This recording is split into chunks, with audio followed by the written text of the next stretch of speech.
Good morning, Little Masters, and welcome back to today's Tolkien Times, a Prancing Pony podcast production. I'm the Man of the West, and we're going to continue what we've been doing all the way back since week 50 here on Third Age Thursdays, and that's look deeper into the poetry and songs from the Lord of the Rings. Now, last week, we looked at the personalized messages that Gandalf delivered on Galadriel's behalf to Aragorn and Legolas, and eventually to Gimli. Today, we ride with these four to Edoras and listen as Aragorn chants a Rohirrim song. At the foot of the walled hill, the way ran under the shadow of many mounds, high and green. Upon their western sides, the grass was white as with a drifted snow. Small flowers sprang there like countless stars amid the turf. "Look," said Gandalf, "how fair are the bright eyes in the grass. Evermind, they are called, Symbol Mearg in this land of men, for they blossom in all the seasons of the year and grow where dead men rest. Behold, we are come to the great barrows, where the sires of Theoden sleep." "7 mounds upon the left and 9 upon the right," said Aragorn. "Many long lives of men it is since the Golden Hall was built." 500 times have the red leaves fallen in Mirkwood in my home since then," said Legolas. "And but a little while does that seem to us." "But to the riders of the mark it seems so long ago," said Aragorn, "that the raising of this house is but a memory of song, and the years before are lost in the mist of time. Now they call this land their home, their own, and their speech is sundered from their northern kin." Then he began to chant softly, in a slow tongue unknown to the elf and dwarf, yet they listened, for there was a strong music in it. "That, I guess, is the language of the Rohirrim," said Legolas, "for it is like to this land itself, rich and rolling in part, and else hard and stern as the mountains. But I cannot guess what it means, save that it is laden with the sadness of mortal men." "It runs thus in the common speech," said Aragorn, "as near as I can make it. Where now the horse and the rider? Where is the horn that was blowing? Where is the helm and the hauberk and the bright hair flowing? Where is the hand on the harp string and the red fire glowing? Where is the spring and the harvest and the tall corn growing? They have passed like rain on the mountain, like a wind in the meadow. The days have gone down in the west behind the hills into shadow.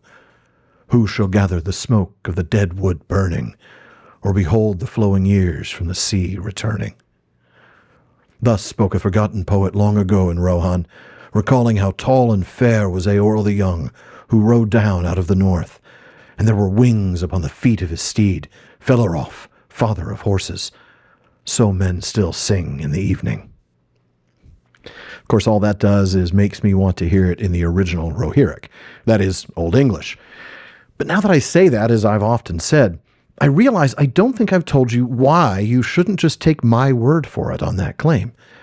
Tolkien himself in Appendix F explains, "The language of Rohan I have accordingly made to resemble ancient English, since it was related both more distantly to the common speech and very closely to the former tongue of the northern hobbits, and was in comparison with the Westron archaic.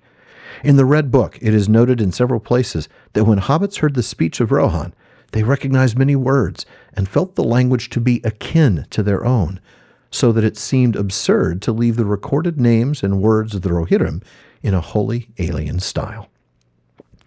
Now, that doesn't mean that the Rohirrim are just Anglo-Saxons on horseback, as I've sometimes joked.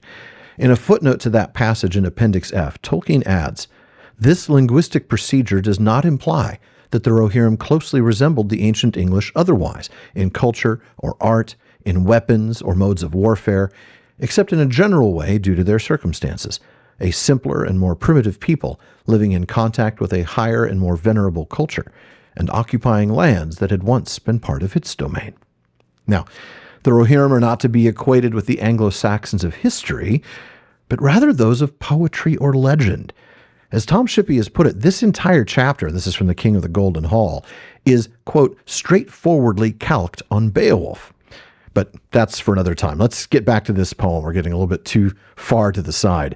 In the earliest draft, the poem that Tolkien composed was actually far more focused on Eorl's ride from the north. It included lines like, Silver was the crown upon his golden hair, bright were his eyes, his voice was clear and fair. Swift was his steed, and long his spear and sword, as the northern wind he rode. Now, only in a subsequent manuscript did Tolkien adopt an entirely different style, a style known as ubi sunt, which is Latin for where are. In this style, the poet is often expressing nostalgia as they observe mortality and the passage of time. Tolkien does this with some very rapid writing in pencil next on that manuscript, with, as Skull and Hammond put it in the collected poems, many fragments of undeveloped thoughts.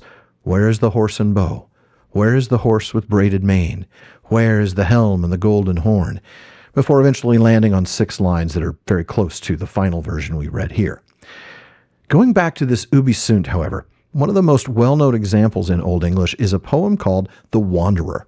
And in the Treason of Isengard, Christopher Tolkien actually mentions that specific inspiration.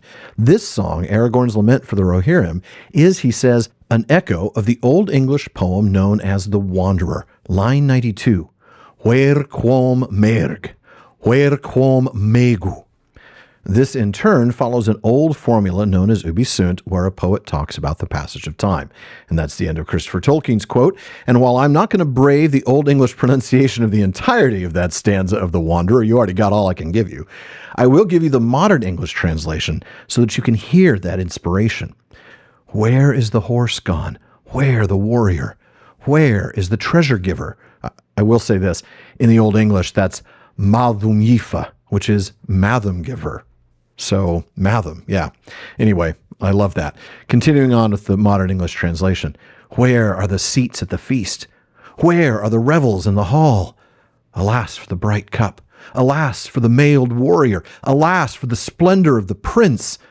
And in the original Old English, by the way, the word translated prince is Theodnes. Theoden. How that time has passed away, dark under the cover of night, as if it never were. You can hear the sorrow, the nostalgia, the loss, and that is certainly replicated in Tolkien's own verse. Now, I'm going to end today with Tolkien's own words about this poem from a letter to, I think it's Burton Raffel, a writer, poet, and translator who had spoken of Tolkien's works as recreations and Tolkien as a recreator.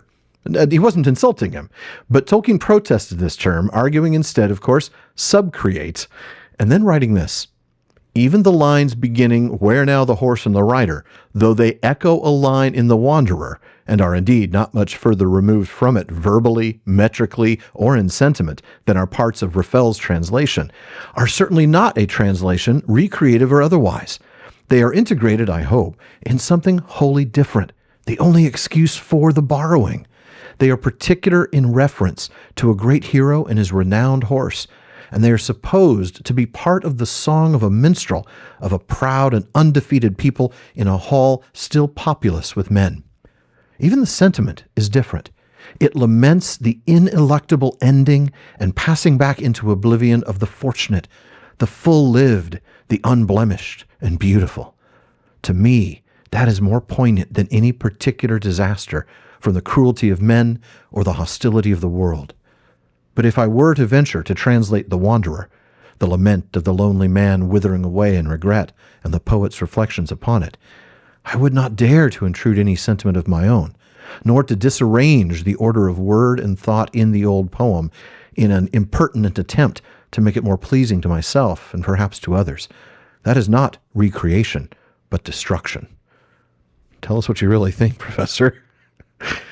Folks, thank you for joining me for this week's Third Age Thursday. Be sure to come back tomorrow for another Fandom Friday. Check out patreon.com/Tolkien Times to learn how you can support the show, get an ad-free feed, join my content council, get a bonus episode each week, and more. Podcast listeners, please be sure to subscribe to the TTT in your podcast apps. For those on YouTube, please like and subscribe to this channel to get all of the PPP productions, including every episode of the PPP, Rings of Power Wrap-Up, the TTT, and my new streaming project, PPP Plays. Be sure you're following @PrancingPonyPod on all the social media out there. And finally, as Faramir says, go with the goodwill of all good men.